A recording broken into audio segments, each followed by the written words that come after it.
Hello दोस्तों, नमस्कार। स्वागत है आपका संवेग आईएएस के यूट्यूब चैनल पर। यहाँ पर बात कर लेते हैं मेंस के टेस्ट सीरीज के लिए। 10 टेस्ट हैं और ये टेस्ट बिल्कुल लोअर पीसीएस के मेंस के पैटर्न पर आधारित होंगे। तो क्या पैटर्न है ये, आइए देख लेते हैं। देखिए, 2 मार्कर के जो क्वेश्चन रहेंगे उसके लिए आपको 20 वर्ड में आंसर करना होगा। 2.5 मार्क्स के क्वेश्चन के लिए आपको 25 वर्ड में आंसर करना होगा।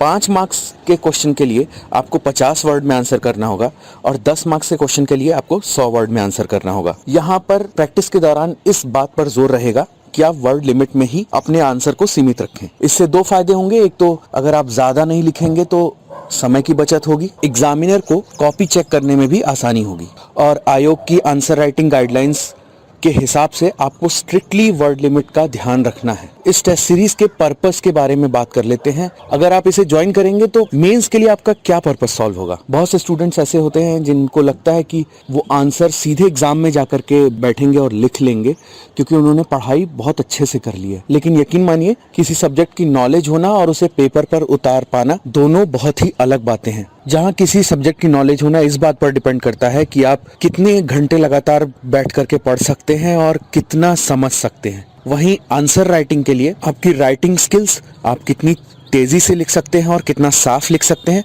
और प्रेजेंटेशन स्किल्स, आप किस फ्लो में अपने आंसर को लिख सकते हैं जिससे वो एग्जामिनर की समझ में आए, इस बात पर डिपेंड करती है। देखिए, राइटिंग प्रैक्टिस एक छोटा स्टेप है लेकिन ये बहुत बड़ा रिजल्ट देगा जब आप मेंस के एग्जाम में बैठेंगे। इसके लिए सबसे जरूरी है कि आप पेशेंस रखें और आपके पास डिसिप्लिन रहे इस स्किल को सीखने का। बहुत सारे स्टूडेंट्स इस लूप में फंस जाते हैं कि पहले हम पूरा सिलेबस खत्म करेंगे बहुत अच्छे से और फिर हम राइटिंग प्रैक्टिस करेंगे। देखिए, ये एक अनएंडिंग साइकिल है क्योंकि बहुत सारे स्टूडेंट्स ऐसे भी सेलेक्ट होते हैं जिन्हें शायद टॉपिक या सब्जेक्ट की नॉलेज उतनी ना हो लेकिन उनकी राइटिंग स्किल्स की वजह से वो बहुत अच्छे नंबर गेन करते हैं। तो राइटली देखा जाए तो ऐसा पॉसिबल नहीं है कि जितने भी सवाल पेपर में आए हों वो आपको बहुत अच्छे से आंसर करना आता हो। तो राइटिंग स्किल का ये एक इम्पॉर्टेंट एलिमेंट है और इसे भी प्रैक्टिस के दौरान आप सीखते हैं अगर आप आंसर राइटिंग की पहले से प्रैक्टिस करते हैं।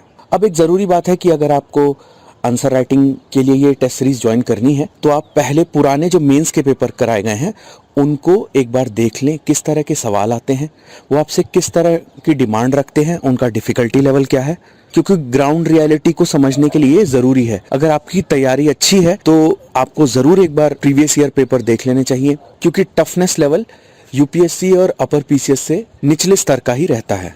यहाँ पर कुछ स्टूडेंट्स के लिए हमारा ये सजेशन रहेगा जो वो गलतियाँ कर देते हैं। देखिए, टेस्ट सीरीज का पर्पस ये बिल्कुल नहीं होना चाहिए कि हम दूसरों के अच्छे आंसर्स को कॉपी करके पढ़ते रहें और इसके लिए हम बहुत सारे आंसर्स का कंपाइलेशन अपने पास रख लें। आपकी स्किल्स तभी इम्प्रूव होगी जब आप खुद लिखेंगे। पहले ही आंसर से हमारा ये प्रयास होना चाहिए कि हम अपना बेस्ट दें, भले ही वो आंसर एग्जामिनर के पॉइंट ऑफ व्यू से बहुत अच्छा ना हो, लेकिन अगर आप कहीं से शुरुआत करेंगे तो आप आगे इम्प्रूव ही करेंगे। इस रियलिटी को समझ करके अगर आपको श्योर शॉट सिलेक्शन लेना है तो हमारा यही सजेशन रहेगा कि आप आंसर राइटिंग जरूर शुरू कर दें। आप भले ही हमसे ना जोड़ें, अपने घर पे भी कर सकते हैं, किसी और कोचिंग से भी जोड़ सकते हैं, लेकिन अगर आप सिलेक्शन इंश्योर करना चाहते हैं तो ज़रूर आंसर राइटिंग स्टार्ट कर दें। दूसरी बात यह है कि आप अपने माइंड में हर आंसर को परफेक्ट बनाने की कोशिश ना करें।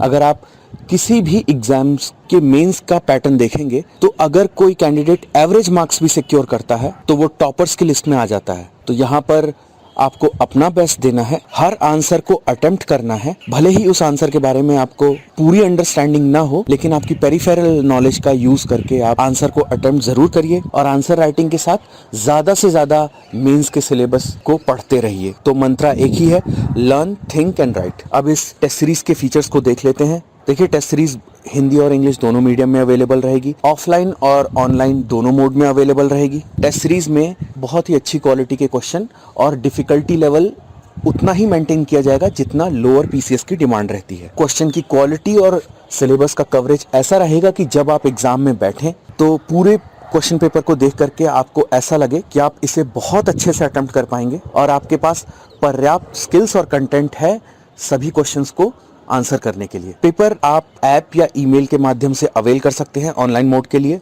आपको आंसर A4 साइज के पेपर पर लिखना है अगर आप ऑनलाइन मोड अवेल करना चाहते हैं और इसकी PDF कॉपी आप अपलोड करेंगे ईमेल के माध्यम से या फिर ऐप पर। आपको मैक्सिमम 1 हफ्ते के अंदर अपने आंसर को सबमिट करना है।